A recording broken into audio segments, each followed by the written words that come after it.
British Columbia announced that the U.S. government has paused negotiations on the expansive Columbia River Treaty, saying the current administration is reviewing its international engagements. The government unveiled more details today of its plan to help Canadian businesses rocked by tariffs that show no signs of easing. Noted over the summer the progress we've made breaking down internal trade barriers in Canada. Imagine waking up one morning to headlines that sound like the plot of a dystopian thriller. The world's most powerful country demanding control over your nation's water supply. This isn't fiction. It's the reality that Canada faced when Donald Trump shocked the world by demanding access to Canadian rivers, lakes, and aquifers. The former president went so far as to describe Canada as a giant water tank, one he believed America had the right to tap. But standing in his way was Canada's Prime Minister, Mark Carney. In a defiant moment before Parliament, Carney delivered just 5 words that made history. Canada's water is not for sale. And with that, the stage was set for one of the most unexpected and explosive clashes in North American politics. Could water really become the new oil? The resource that sparks the next global conflict? Trump's words stunned not just Canada, but the entire international community.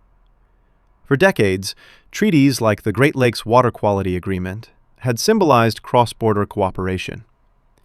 These agreements weren't just paperwork. They were lifelines for millions of people. Trump threatened to rip them up, tossing aside decades of trust with a single speech.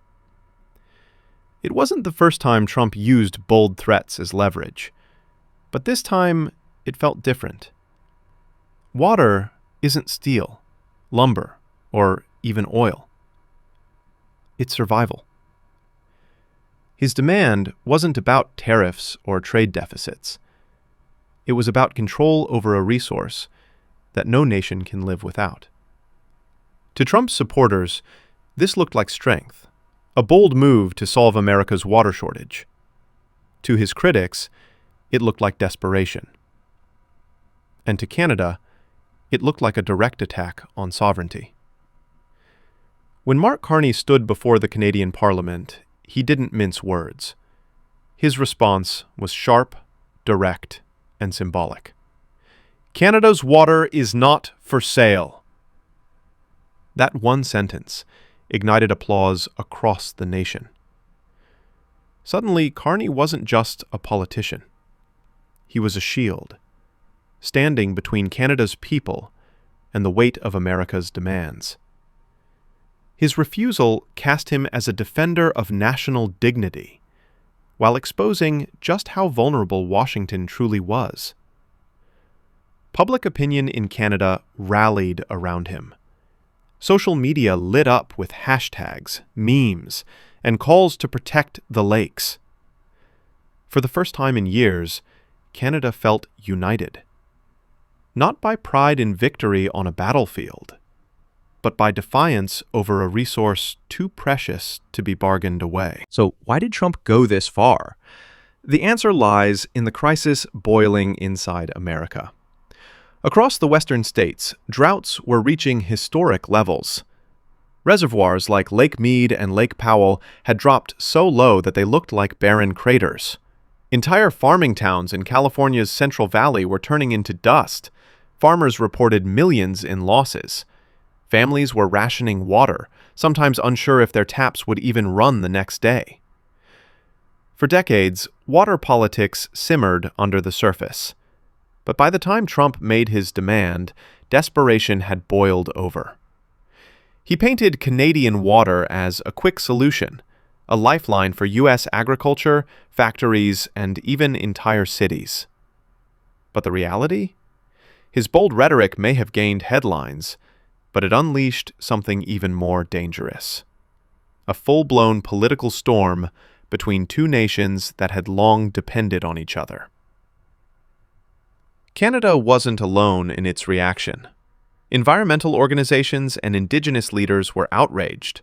More than 85 groups united to demand permanent legal protections for Canada's water, warning that giving in to Trump would create a dangerous precedent, one that turned survival itself into a commodity.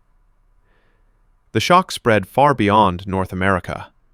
In Europe, diplomats whispered that if the US was willing to tear up water treaties, what else would it walk away from?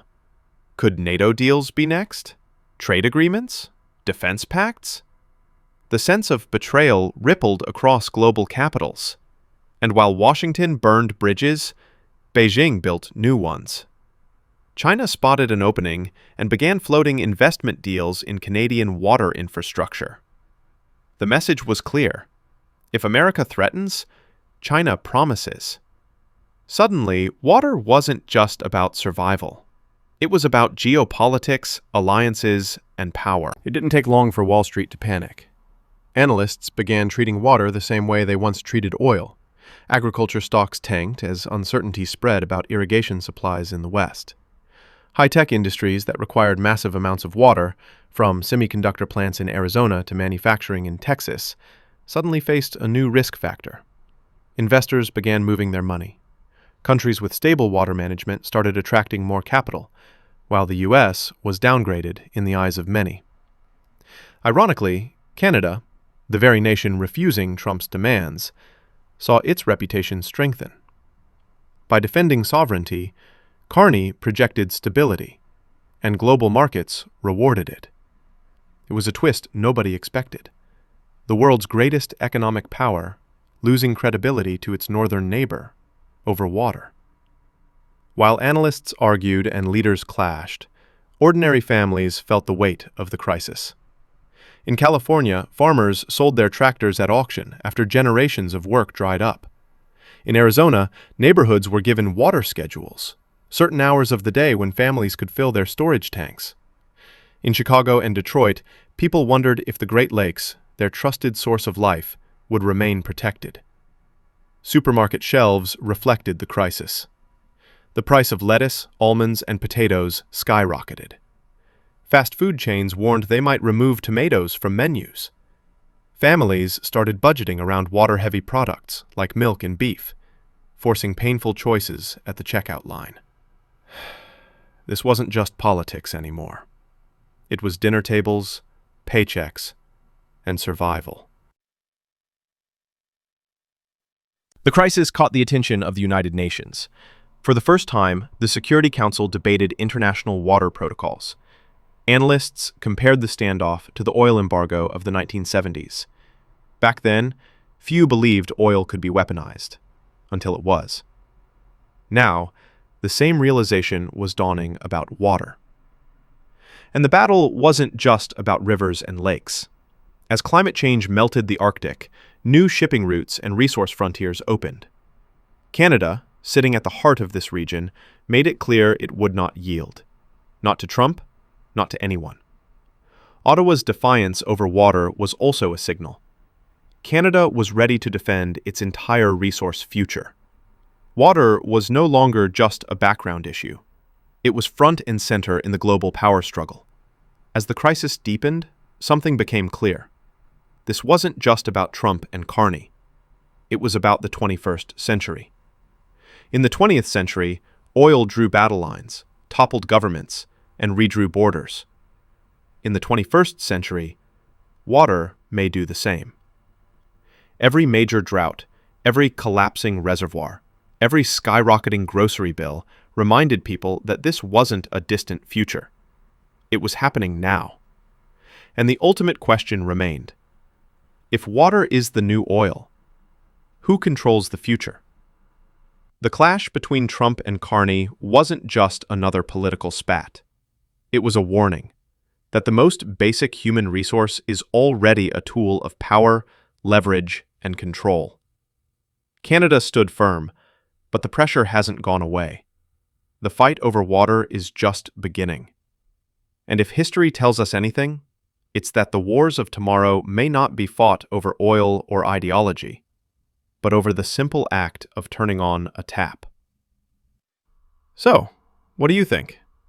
In a world where water is treated like a weapon, who will rise and who will fall?